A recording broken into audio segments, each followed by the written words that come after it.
Hello, welcome to NHRD Pune YouTube channel. I'm Neena Kamal, back with another episode of PeoplePoint. Today's episode is really special because today we are privileged to have Brigadier Ajit Apte on PeoplePoint Forum. Sir is the alumnus of National Defence Academy, Khadakwasla, Pune, and Indian Military Academy, Dehradun. He is a second generation army officer and has served our nation for 35 years in command, in staff, and in instructional appointments. He has fought in the India-Pakistan War of 71. He has served on the line of control in Jammu and Kashmir and in the eastern sector in the counter-insurgency environment.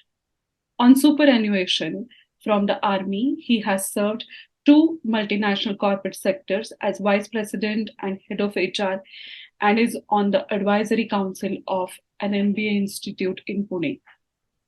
Sir is very widely traveled internationally and within the country. He is a fellow research scholar from the Department of Defense and Strategic Studies, University of Pune. He is a member of the Center for Advanced Strategic Studies, Pune, and he was former chairman of the British Business Group Pune chapter. He is currently member of the India Advisory Council of Multinational Talent Sourcing Organization.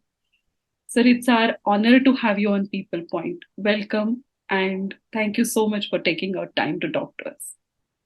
Thank you very much, Neena. My great honor and pleasure. Thank you. Great. So, in my opinion, when any person spends a life in an organization like the Indian Armed Forces and then joins a corporate sector organization, it's a complete change of culture and the way things are done. So today we would like to talk to Sir and find out how these two worlds are different and how they are similar and what they can learn from each other.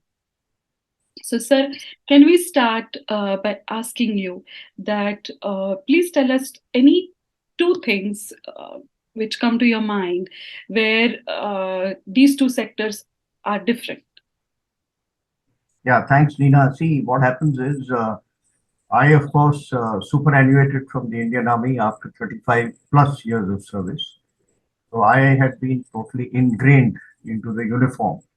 So when I stepped out, and I was lucky to be absorbed in the corporate sector, and that too at the level of an associate vice president of HR.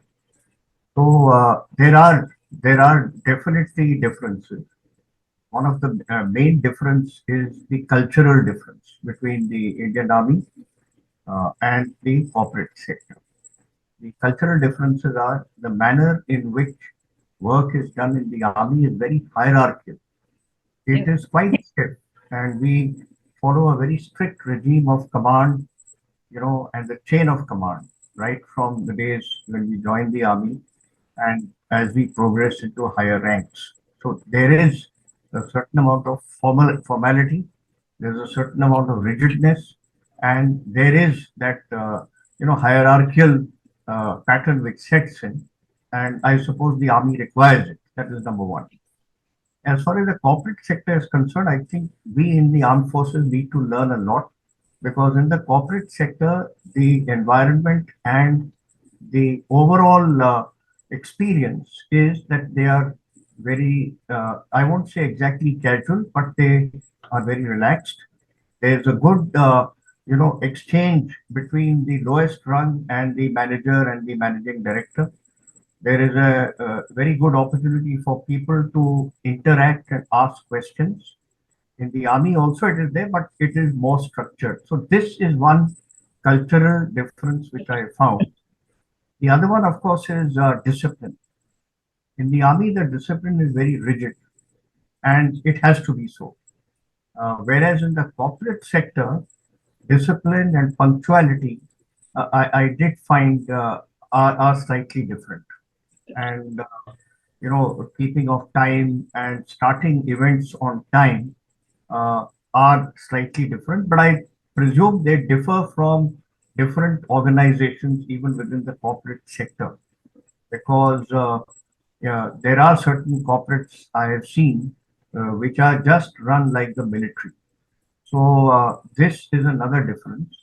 And thirdly, of course, having been to war in 71 at the age of 21, I've had a lot of experience as far as discipline and various other aspects of human relation management, HRM or leadership.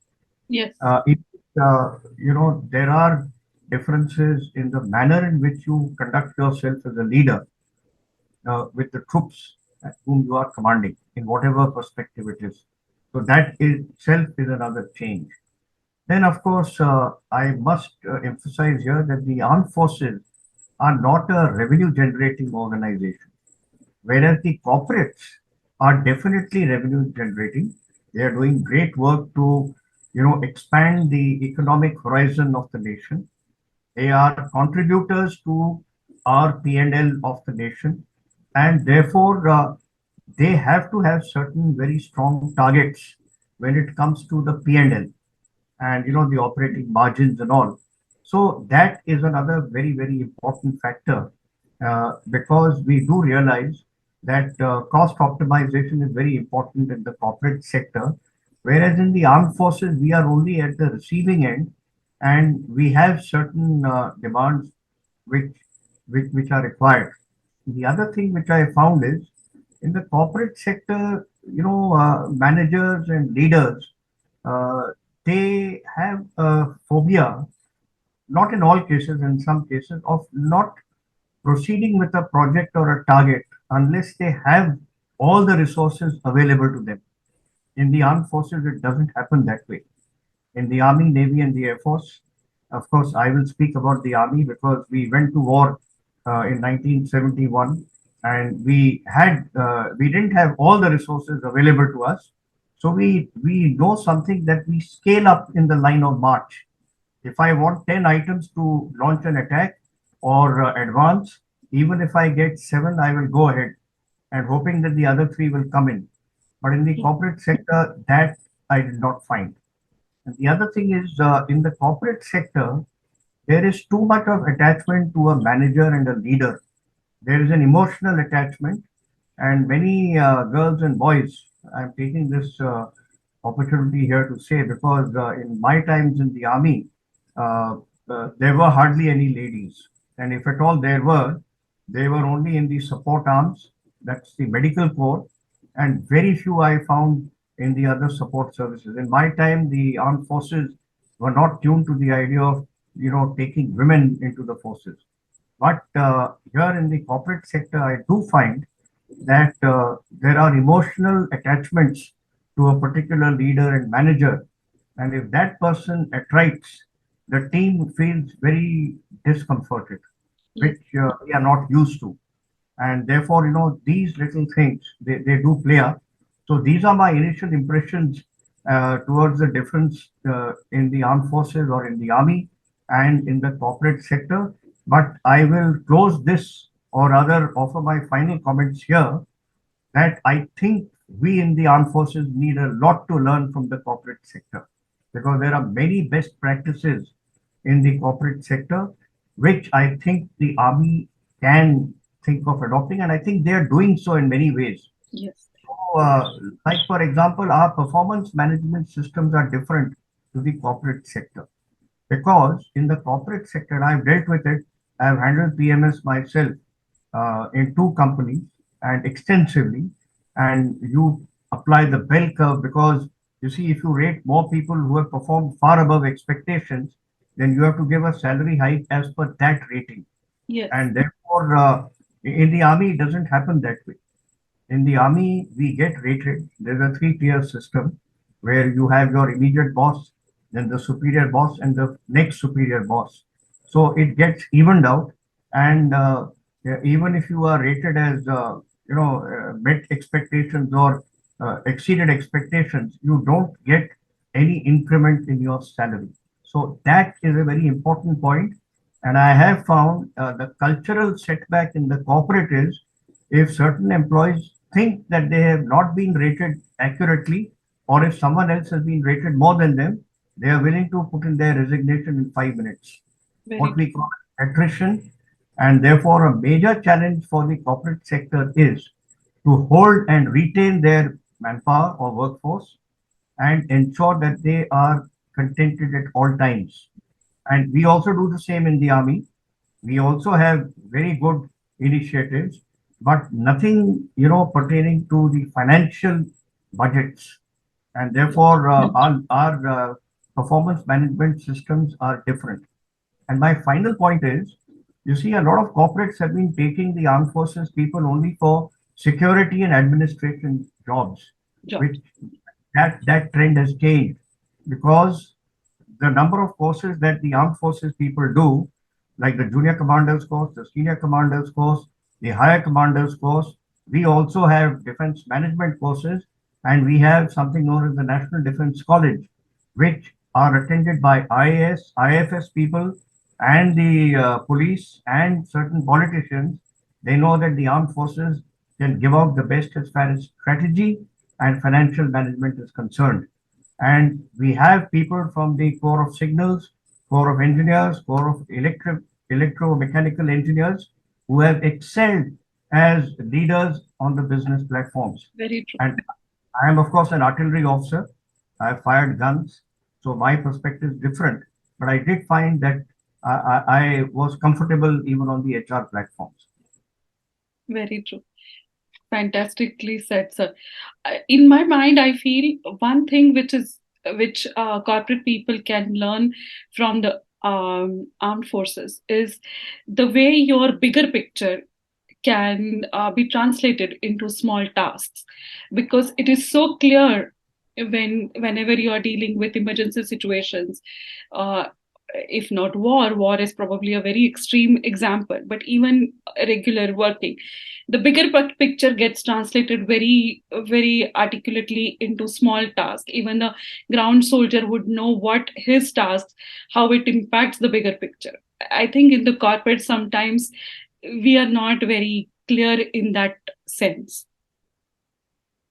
Yes, Neena, it's a very good point you brought out because I'll tell you what, in the army, when a task is given, whether it's in war or peace, a particular task is outlined, then we carry out an appreciation or what in your parlance you would call as a business, case that a business study is done, what all you require. So we do the same thing. We analyze what are the resources we have, what are the financial implications, what is the time frame, and we then break it up into smaller tasks so that they are easily achieved. And as you say, something which I learned in the corporate sector, the low hanging fruits which you try and pluck first. Yes. But in the army, we are tuned to, taking calculated risks. We are tuned to making contingency plans. We are tuned to be flexible in our minds, and we are also tuned to be adaptable. These are very, very important things. In fact, there is something known as VUCA, which has been, incorporated in the business world. That is when situations are volatile, uncertain, complex, and ambiguous. What in our terms we term as, for leaders and for people who perform, the ability of a person or a leader or a commander to function effectively in an environment of uncertainty and ambiguity. When the going is clear, everyone can perform. But when the going is not clear, and in war, it happens. It has happened. I faced situations as a second lieutenant at the age of 21. I have faced situations as a commanding officer with nearly 20 years of service. And I have faced such situations as a brigade commander with nearly about 32, 33 years of service. So the graduation in which all these factors which you have given, they apply very, very well. And we are tuned to that. And therefore, if you permit me, I'll give a few examples, Sure. uh, provided you have the time, because you brought out a very important point. You see, let's take our mind here itself. The Kargil conflict is something which the current generation will know and think about. 71 war is now 52 years old. And most of the younger generation perhaps be wondering what was the 71 war. But in the recent example in Kargil, leaving aside the tasks that were given to the troops and the officers, there was a major task, as you very correctly brought out. The bigger picture was painted on the wall, but the bigger picture required smaller pictures Yes. to be achieved. And the smaller pictures were different pickets in different sectors to be captured. So the troops to task, the guns to task, the kind of leadership that was required, flexibility, resolute combat potential, stretching the extra mile is good for a runner to win the 100 meters race and he thinks everything is over. But if someone asks him to run for another 1 kilometer, can he do it? Can. Or will he say, sorry, I have won the race? So we need people who can accept strict targets. And this was done in the Kargil war, where people also assumed command, and that is what is very important in the military, hierarchy of functioning, where we are always trained to function one up. And in case of battle, the only attrition that the army knows is when a person is killed in action or he is wounded and is no longer available to the regiment or the battalion. Unfortunately, that doesn't happen in the corporate. The only attrition they know is when an employee puts in his resignation and is told to serve his notice period, and then you start rehiring for the same post, spending money in retraining the same person, and then you do the retention mechanism to hold him. In the army, there's nothing. And in the battle, I was commanding a brigade. I was not directly involved in Kargil, but one of my regiments was there, and when the infantry commander was killed, company commander, at an altitude of 14,000 feet, one of my regiment officers assumed command, a young captain. He led the attack and captured the picket. And after that, with nearly 40% casualties, had to attack another feature, another 1,000 feet up, which he did with no rest, and they were successful. So Amazing. this is the manner in which the bigger picture gets broken down for achieving the overall aim or what you can call as a national aim. So you are very right. We do that, and residual combat potential, risks taken. There are many examples like this. Fantastic, sir. So we can go on talking about these things, but I want to take opportunity to ask you uh, your, I mean, some examples, your experience when a, a, a leader from a defense background joins corporate as an HR leader. In my mind, that has a great opportunity, unique opportunity to create some significant cultural impact on the corporate way of doing things. And specifically in the areas like, say, decision making, or as you rightly said, discipline, and how we can build efficiency through discipline. So, such areas, an HR leader from defense background can really create an impact. So, can you give us some examples from your experience where, how it can be done? Yes, Neena, thank you. See, when I was with a company from 2006 to 2011, I was the HR head, and we were going through migration, or rather, I'll say we were, merging with another company, and the migration process had started. And naturally, when two companies are integrating, there's a new platform which is created. Therefore, the brand of the new company was not acceptable to some employees. You see, it's natural. So there was resentment, and some people wanted to leave the company. So a major decision had to be taken in realignment of the verticals, and in which I gave some suggestions. Uh, with my limited experience of just 1 year in the company when the migration took place, we suggested that the people who don't wish to continue because of just the brand image, they, if they are high value employees, definitely we should try and retain them and use the retention mechanism. And one of the suggestions which I had given, which I was happy, it was not my own decision, but it was a collaborative decision. You see, every company gives a employee bonus, and the bonuses are measured on the targets that you achieve. So these bonuses are paid every month. Okay. So a suggestion which I gave to the management was that don't pay it out every month, pay it out every quarter. And if an employee decides to leave in that quarter, he will not get his bonus. Mm. He has to complete the minimum cycle of 3 months, before which he can get the bonus. So, in that manner, we managed to retain more people, and that itself then worked because they realized that the merger between the two companies is not a bad idea, and we could minimize attrition by nearly 38%. So Wow. that is, yeah, and they realized that we are migrating onto a different platform, which has got a better international visibility. But from there also we were merged with another high value company, which had its headquarters in US.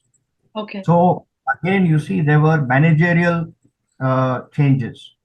There were different businesses and projects which came in, which required cross pollination of employees from one sector to another. Because as you correctly brought out in the earlier question, there is a big picture, and for that, to achieve that, there are smaller pictures.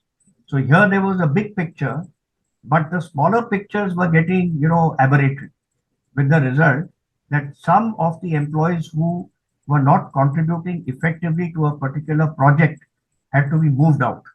So rather than throwing them out, we had a collective decision that let's migrate them onto a different platform within the same company. There also there was resentment.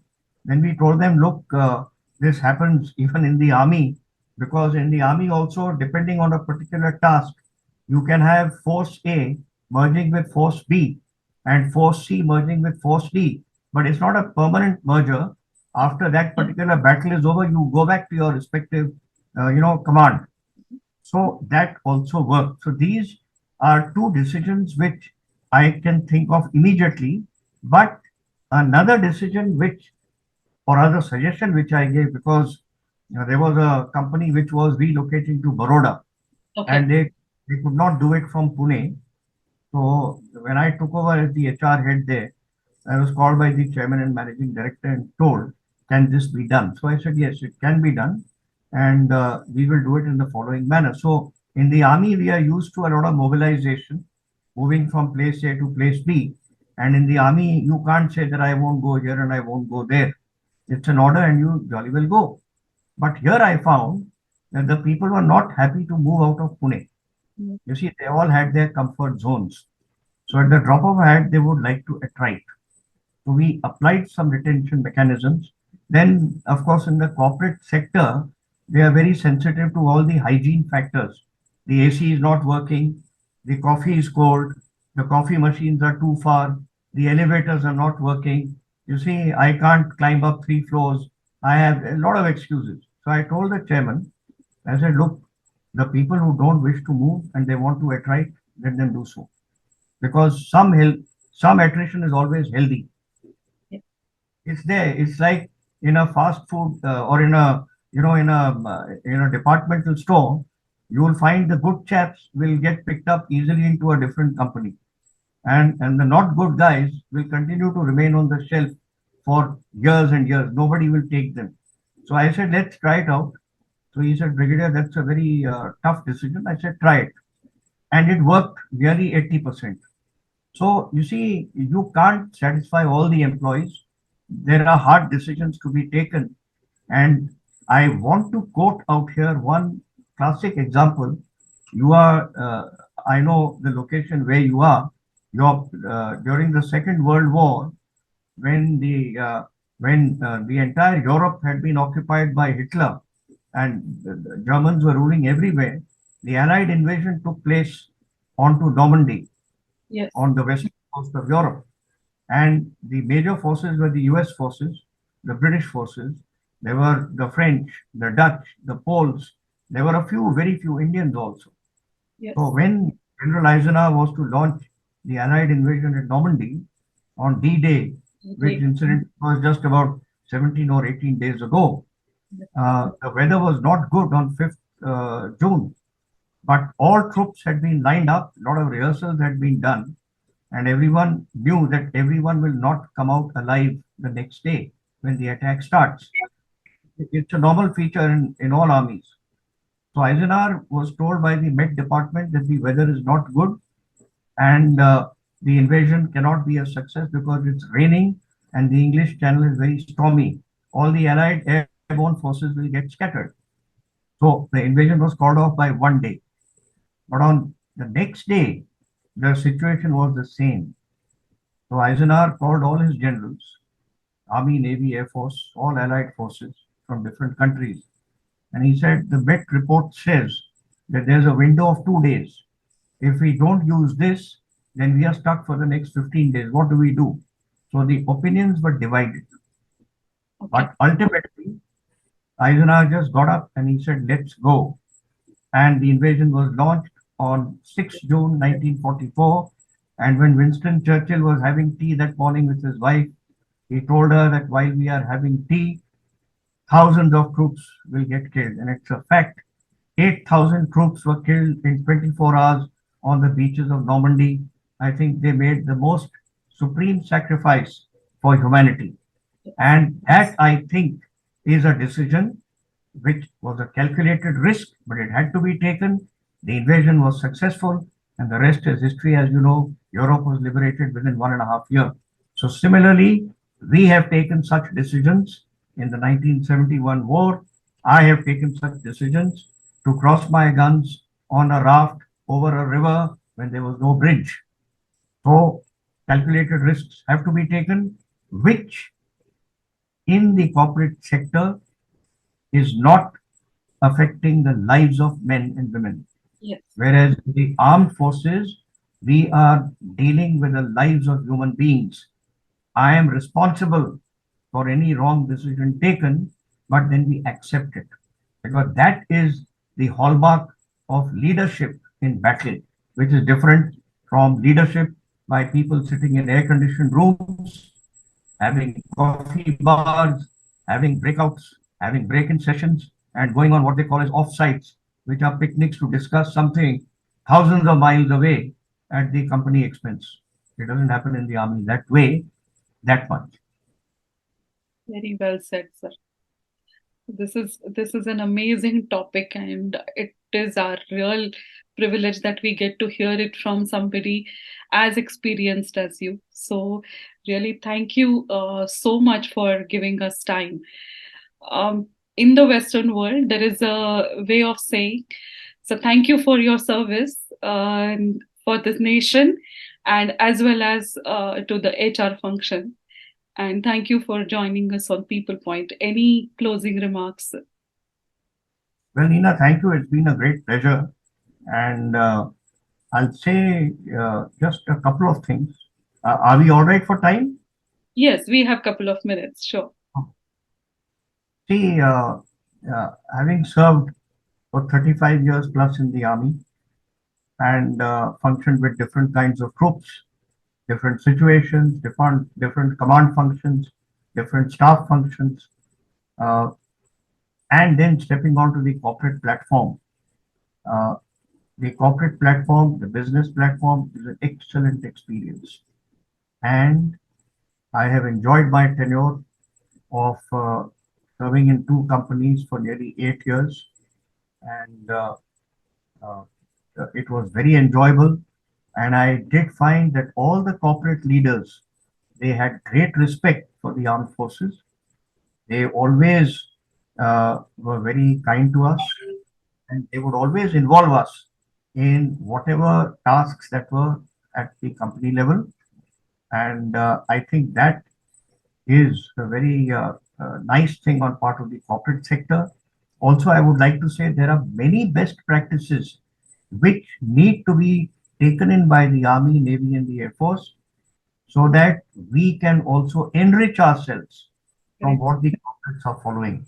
So it is not just that Army, Navy, and Air Force are the best. No, there are many practices which are excellent in the corporate sector, and they are contributing to the economic growth of the nation.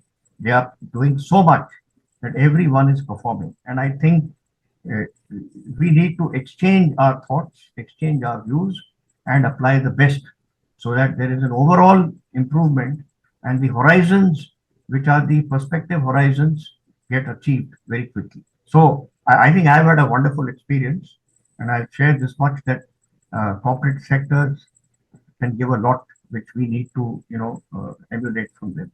That's my final point. Thank you, sir. Thank you. It was very kind of you to say that. So, thank you so much for joining us today. And to our viewers, I hope you find this unique episode extremely interesting and you learn something from it. Please keep watching, sharing, and commenting on our episodes. Give us some more suggestions to improve. And thank you so much for joining us today. Thank you.